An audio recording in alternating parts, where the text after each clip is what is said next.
Hey, I am Rachel. You might be wondering why an old lady like me is talking to you. I am 60, but I was lively like you. I, too, had a love story. Let me tell you my love story. It all started that day.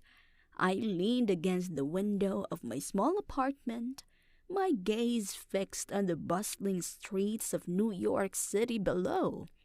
The honking of car horns and the chatter of passers-by filled the air, but I felt isolated in my thoughts. It was my first summer in the city, and I couldn't help but feel a pang of loneliness. As fate would have it, that connection came sooner than I expected.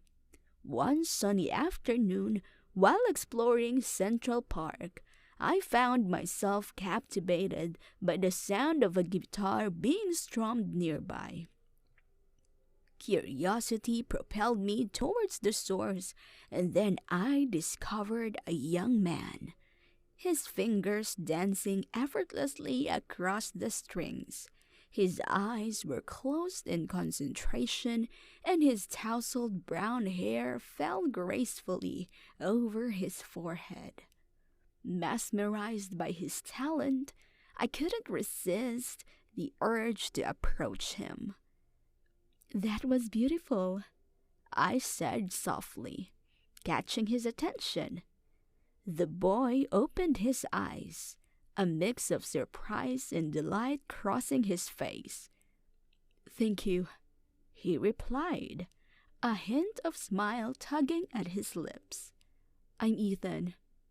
"I'm Rachel," I replied, extending my hand. He took it, and I felt a jolt of electricity pass between them.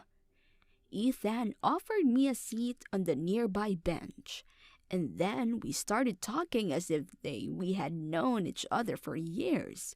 I discovered that he was a musician and had just moved to New York to pursue his dreams. He had an infectious passion for life, and his enthusiasm was contagious. I couldn't help but be drawn to him, feeling like I had found someone who understood me in ways I couldn't explain. Days turned into weeks, and me and Ethan spent every spare moment together, exploring the city's hidden gems and sharing our dreams and fears. We would wander through the streets of Greenwich Village, hand in hand, savoring the bohemian atmosphere and the buzz of artistic energy. We would lose themselves in the beauty of the Metropolitan Museum of Art, marveling at the masterpieces that surrounded us. With each passing day, our connection grew stronger, like two souls entwined in a dance of discovery. We shared our hopes and dreams, our fears and insecurities, creating a bond that surpassed our expectations. I found solace in Ethan's arms, and he found inspiration in my laughter and the way my eyes sparkled when he talked about my aspirations. One evening, as we sat on the rooftop of Ethan's apartment, the New York skyline stretching before us, I mustered the courage to confess my feelings. I turned to Ethan, my heart racing, and said, "I think I'm falling in love with you." Ethan's eyes searched mine, his expression a mixture of surprise and joy. "Rachel, I've been in love with you since the moment I saw you in Central Park. You've brought so much light into my life." Our lips met in a gentle kiss, sealing their newfound love. In that moment, the sounds of the city faded away, and we were the only two people in the world. Our love story continued to blossom as summer turned into fall. We navigated the challenges of their individual dreams, while supporting each other in every step of the way. I pursued my passion for writing, while Ethan's music echoed through the streets of the city, touching the hearts of strangers. We celebrated our first anniversary by visiting the top of the Empire State Building, our love reaching new heights alongside the iconic structure. We shared heartfelt moments in Times Square on New Year's Eve, surrounded by the buzzing excitement and the electric energy of the crowd. Years later, we stood in Central Park, where our love story had begun. Ethan took my hand and got down on one knee. With tears of joy in his eyes, he asked, "Rachel, will you marry me?" Overwhelmed with emotion, I nodded vigorously, unable to find words to express my happiness. The city that had brought us together was now witness to their love, and we embarked on a new chapter of their lives, forever bound by the memories we had created in the heart of the New York City. Our wedding day arrived, filled with the magic of romance and the backdrop of the city that had witnessed our journey. We exchanged vows in a small chapel, surrounded by our closest friends and family. As I said, "I do." The sun sets over the Hudson River, casting a warm glow over the city's skyline. Together, I and Ethan built a life filled with love and adventure. We continued to explore the vibrant streets of New York, discovering new cafes, theaters, and parks. We shared midnight walks across the Brooklyn Bridge, holding hands and making wishes on the stars above. Our love story inspired others as my writing career flourished and Ethan's music reached new heights. We became a power couple in the city, using our talents to uplift and inspire others. We supported local artists, organized benefit concerts, and dedicated ourselves to giving back to the community that had embraced us. Throughout the years, we faced challenges and triumphs, but our love remained unshakable. We celebrated anniversaries with romantic dinners overlooking the city, took impromptu trips to Coney Island, and danced under the stars in Bryant Park during summer festivals. Our teenage romance had grown into a lifelong love story, and we knew that no matter where life took us, our love would always have its roots in the bustling streets and hidden corners of the city we had come to call home. Together, we wove our dreams into the fabric of New York, leaving an indelible mark on the city that had given us so much. And as we walked hand in hand, our love radiated, illuminating the city that had brought us together and would forever be our cherished sanctuary. Hey, I am Alice. I am 17. I am pregnant and I live alone and I work in a supermarket. Not that I don't have parents, but now they won't accept me, and it's all my mistake. I was a fool. And what can one expect from a 15-year-old girl? I was in my high school, trying to be cool, jazzy. I loved wearing trendy and colorful clothes and walked around in style, like any other teenager of my kind would be. I wanted to be an eye candy. I guess what I succeeded in it as well. Sean was the heartthrob then. Every girl in my school would drool over him. There was one more to Sean. He was cool, trendy, had the most expensive sports car, and yes, he was the richest guy in school. Every girl wanted to date him, even me.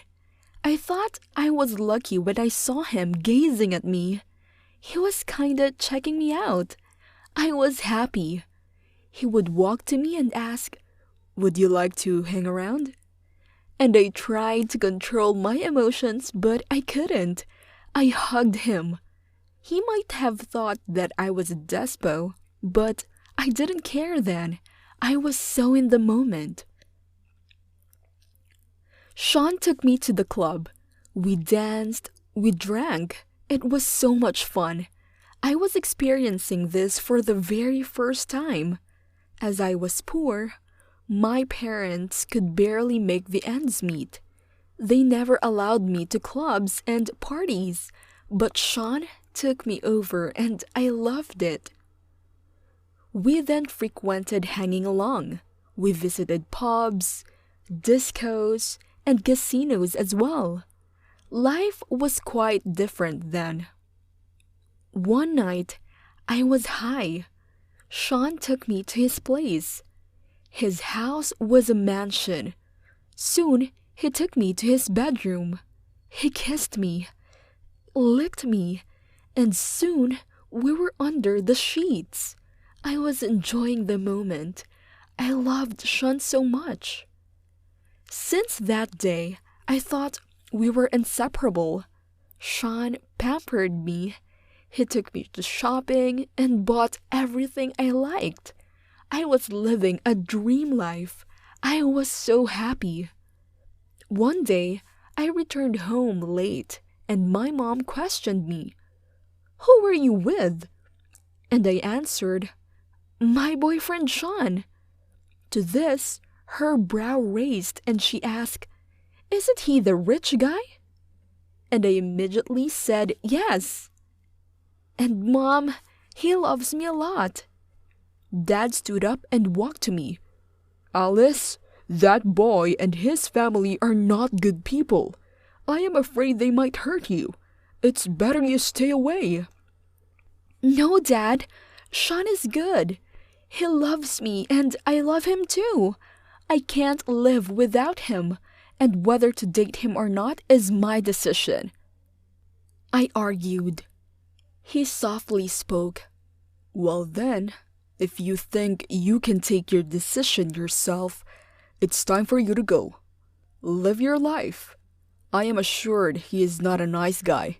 If you want to live with us, follow what I say or else it's your decision." For a moment, I was shattered. My parents wanted me to go just because I loved Sean. I thought this was the time I must leave. I left home the very same moment. I called up Sean and he came to pick me up, and he took me home.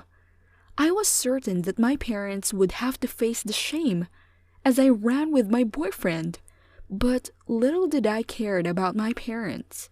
Sean consoled me, cared for me, and loved me. The next few days, we loved each other a lot. But then, things changed. Sean was invited to a party where he could not take me along as it was his father's business party. I was okay with it until I heard the servant speak that it was Sean's engagement party. What? Who the hell is Sean getting engaged? Did he cheat me? I was full of tears. I rushed to the party, only to see Sean getting engaged to a rich girl. I was shattered again. I wanted to beat Sean, but it was my mistake. I should have listened to Dad. I cried and walked away. I spent that night on the street like a homie. The morning, someone gave me food. A doctor saw me shivering and she called for hospital. I was treated and here the doctors revealed the most shocking news of my life. I was pregnant at the age of 17. The cops asked me for the details and prefer not to say so. Once discharged, I had no place to go. So, I took refuge in the social service center.